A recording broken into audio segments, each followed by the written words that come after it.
Hey friends, this is Ann Thomas with your 2-minute thought. There's a story about a ship that was sinking in the middle of a storm, and the captain called out to the crew and he said, "Hey, does anybody here know how to pray?"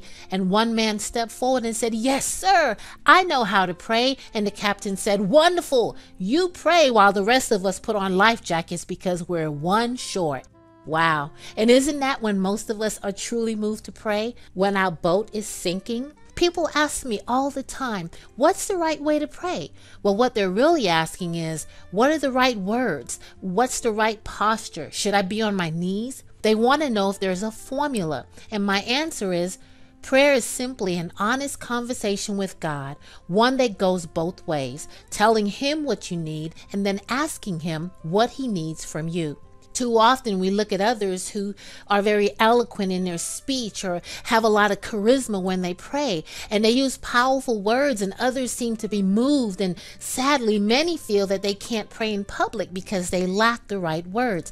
I remember the first time I was asked to pray publicly, and I was nervous, and someone leaned forward and said to me, "Just act like it's you and God talking, and the rest of us are simply eavesdropping." Wow. The one thing I did know how to do well was bare my heart to God, honestly. So I did, and I actually forgot everyone else was there for a moment.